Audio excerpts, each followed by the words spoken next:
नमस्कार, मैं हूं दमन तिवारी और आप देख रहे हैं अधिवक्ता महोदय। और पिछले वीडियो में हमने बात की थी विश्वविद्यालय के एलएलबी त्रिवर्षीय पाठ्यक्रम के सिलेबस को लेकर के, और उस सिलेबस में मैंने बार बार ये चीज़ कही थी कि इंडियन पॉलिटी के सेगमेंट को कायदे से पढ़ने की ज़रूरत है। इंडियन पॉलिटी के सेगमेंट को कायदे से पढ़ने की ज़रूरत है। इसके बाद जनरल अवेयरनेस का एक टॉपिक है, जनरल अवेयरनेस का। तो जनरल अवेयरनेस या सामान्य ज्ञान या सामान्य अभिरुचि, कुछ भी कह लीजिए, उसके विषय में क्या पढ़ना है ये जानना बहुत ज़रूरी है।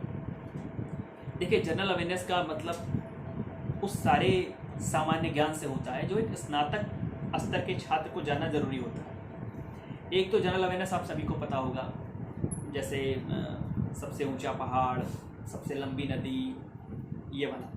मैं उस बारे में बात नहीं करने वाला हूँ। मैं जो जनरल अवेयरनेस का जो दूसरा पार्ट है, जो हमारे एंट्रेंस के लिए ज़रूरी है, लीगल जनरल अवेयरनेस, मैं उसकी बात करने वाला हूँ। अब ये लीगल जनरल अवेयरनेस क्या होता है? तो जब हम लीगल जनरल अवेयरनेस की बात करते हैं तो सबसे पहले तो हमको जानना ज़रूरी है हमारे माननीय उच्चतम न्यायालय के बहुत बड़े महत्व वाले निर्णय। ऐसा कोई भी हाल का दिया गया जजमेंट, और हाल का जो मतलब है वो पिछले लगभग 1 साल का पीरियड है।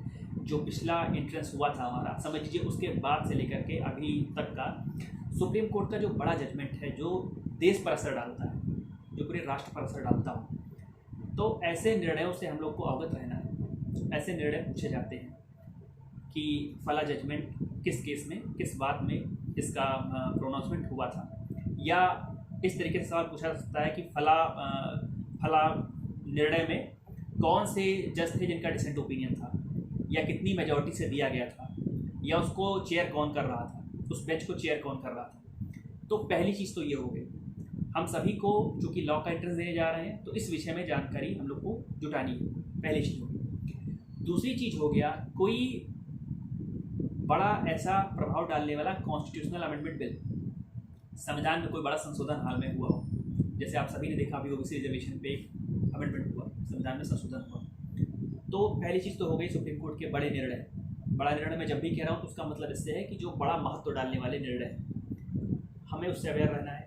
दूसरी चीज़, कोई भी हाल का कॉन्स्टिट्यूशनल अमेंडमेंट बिल है जो कि अभी एक्ट बन चुका हो, उसके विषय में हमको अवगत रहना है, जानकारी हमको जुटानी है। और तीसरी चीज़ हो गई, कोई भी ऐसा लॉ मेकिंग हुआ हो हाल में, कोई भी ऐसा लेजिस्लेशन बना हो जिससे व्यापक असर पड़ता हो। अब चूँकि ये उत्तर प्रदेश स्तर का भी एग्ज़ाम है, ये हमारे उत्तर प्रदेश के राज्य में स्थित विश्वविद्यालय है, तो ख़ास तौर पे हमको ऐसे यूपी के भी हाई कोर्ट के जजमेंट को, यूपी के लेजिस्लेचर में हुए कॉन्स्टिट्यूशनल अमेंडमेंट को, कॉन्स्टिट्यूशनल अमेंडमेंट नहीं कहेंगे, तो कोई ऐसे अमेंडमेंट को जो हमने अपने यहाँ पर अप्लाई किया हो, या तीसरी चीज़, यूपी में कोई ऐसा खास लॉ बना हुआ जिससे हमारे उत्तर प्रदेश पर असर पड़ा हो। तो जनरल अवेयरनेस का जो ये दूसरा पार्ट है, legal awareness, general legal awareness, हमें इस लीगल अवेयरनेस पर भी काम करना है।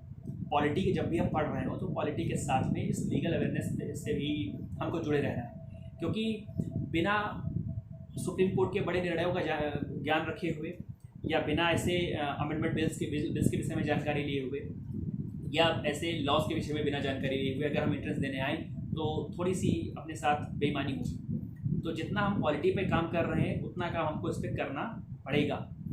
बाकी लॉजिकल एप्टीट्यूड और मेंटल एबिलिटी के जो भी सवाल हैं, उन सब के लिए आप सभी के पास कोई ऐसी गाइड होगी जिसमें ये वाले सवाल।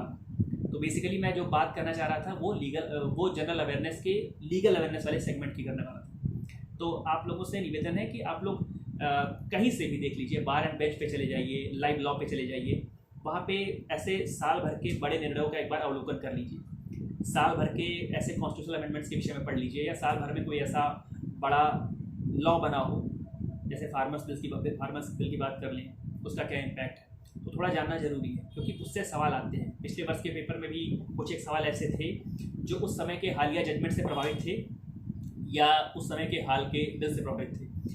तो पॉलिटी के साथ साथ इसको पढ़ना बहुत ज़रूरी है। दोनों को साथ में अगर हम पढ़ के आएंगे तो निश्चित ही हम सफल होंगे। तो ढेर सारी शुभकामनाएं आप सभी को, और कमेंट बॉक्स में ज़रूर बताइएगा कि आगे क्या जानना होगा। धन्यवाद, प्रणाम।